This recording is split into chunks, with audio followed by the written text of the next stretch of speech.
let the pretty cheerleaders Yeah. be the background for there. Can you see yourself? Now say it.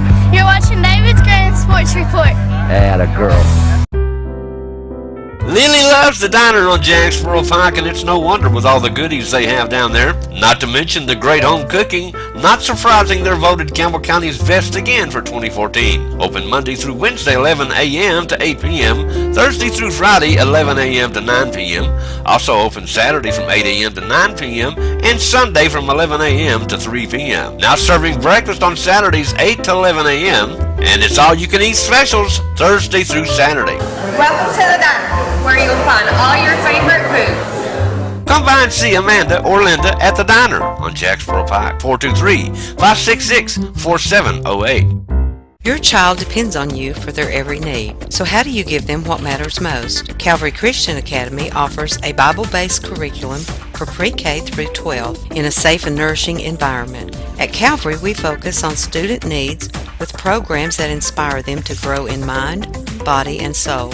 We encourage God-given creativity and academic excellence. Calvary Daycare, 2139 Jacksboro Pike in La Follette. Call 423-562-7267 for more information. It's D-Day, or should we say C-Day, for the Cougars of Campbell County. 0 hour. They will take on the Panthers of Cumberland Gap Friday night at Cumberland Gap. And you can catch all the action on 1450WLAF.com with Les Martin and Brett Allen if you don't plan on going up. But we plan on going up there, and we plan on covering the game and bring it to you live. We got Coach Justin Price to sit down at Papa John's Pizza earlier this week and talk a little bit about his opening game, and here's what the coach had to say. Now, game 1 of a 10-game season, 2014. Your first game is on the road. You play the Panthers of Cumberland Gap this Friday. What do you expect the Panthers to try to throw at you this year? Coach Russell does a great job up there. They're a little bit of a smaller school than we are, so they have some disadvantages that have turned into advantages for us being a bigger school. So their depth's probably going to be an issue compared to our depth. But they have a big offensive line, and those guys, they're probably going to make them kind of control the game as much as they can. So it's important that we kind of get them behind the chains a little bit and force them some long down situations. Therefore, so our offense can get back on the field. So turning our attention to the defensive side of the ball, you've not really been satisfied with the defense going into all your scrimmages this year. Are they going to be ready to go by the game time? Yeah, we've made a lot of progress. I think you don't replace Nick Bailey, you don't replace Andrew Evans or Christian Monday. Those guys were so big. But collectively, I think we've had a group of guys kind of fill some voids that those guys left. But we still got some work to do. We got a lot of kids that are going to be playing this Friday that's never played on Friday night. So, you can't coach experience. They just got to go out and do the best that they can with it, because they're very talented. They got the skills to do what we need them to do. But I know Matt and the defense staff, they've done a good job of getting those guys ready. But at the same time, our offense has to understand that with us being so experienced, we be able to control the game on the offense side of the ball and give those guys an opportunity to develop even more as the season goes on. Now the kicking game. Now of course you said that West had exposed your kicking game last year. Have you guys paid more attention to that this year? Yeah, we have. And, Gustavo's always been a good kicker. Our field goal team last year improved tremendous. I think he was 51 or 57 extra points. Oh, yeah. And that was something, a point of emphasis for us last year, because we lost some games, we felt like, due to extra points. And one in particular that comes to my mind is the Central game. You guys had it, and maybe, a 10, 13-yard field goal would have won the game against Central up here at Campbell County a couple years ago. Yeah. And the kicking game let you down. Right, and that's so. But we've kind of taken that and spread all over the whole special teams. Punt team, kickoff, return, kickoff.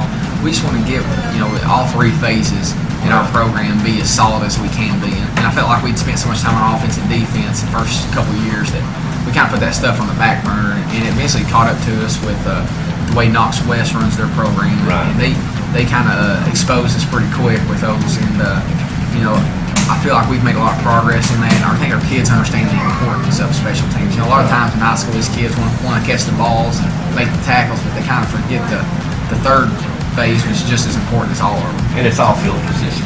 Right.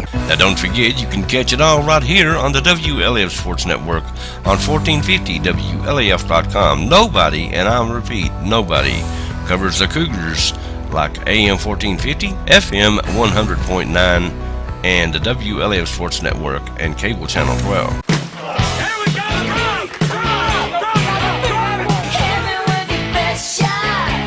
Follow the Cougars all season long on the one and only 1450 WLAF.com.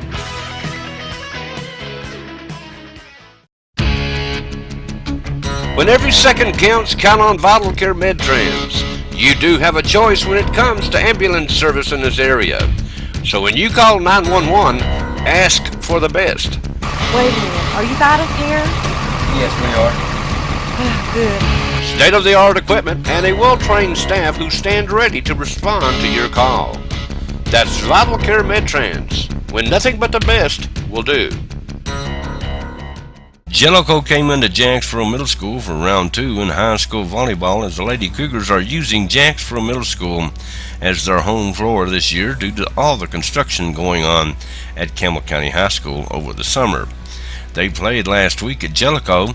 The Lady Cougars took 2 out of 2 up there, and Thursday night at Jacksboro Middle School it was no different, as the Lady Cougars dominated the Lady Blue Devils, who are coached just this year by Amanda Jackson and not faring too well so far.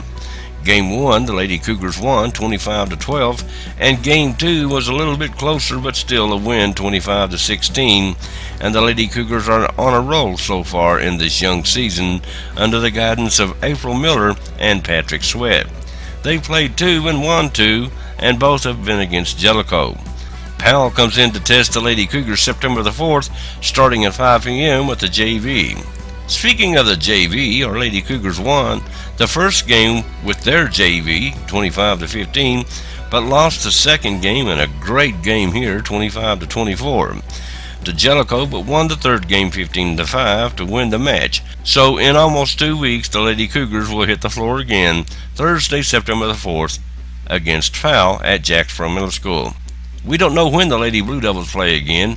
We weren't able to get a schedule, but it was good to see former Lady Cougar Madison Conrad, who played 2 years with Campbell County High School but moved to Jellicoe and now plays for the Lady Blue Devils. In middle school football, the Eagles bounced back once they got into civilized play at Horace Maynard, winning 28-8 down there, and will play at Midway this coming Thursday.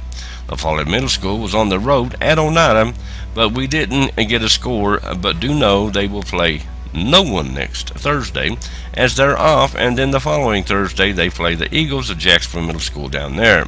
That's the big showdown. It's coming earlier this year than in previous years. Now this Saturday, the 23rd, starting at 8 a.m., will be Jake's Day at the Ball Farm. They will have all kinds of things for the kiddies to do. They fish, they climb stuff, shoot real shotguns, ride those jet ski simulators, get their face painted, and so much more, and it all starts at 8 a.m. Saturday morning at the Ball Farm. That's this Saturday. It doesn't start, though, if you don't sign your little one up. So go on up this Saturday morning at 8 a.m. and sign your little one up. Then Saturday afternoon, go on over to the old East La Follette Field and cheer on the Campbell County Youth Football Association as they will have their home opener against the Dragons of Clinton, and all that starts up at 4 p.m. with the JV Hoppers, then the Hoppers, and then the final game will be the Cutters. A full day of football for one low admission price.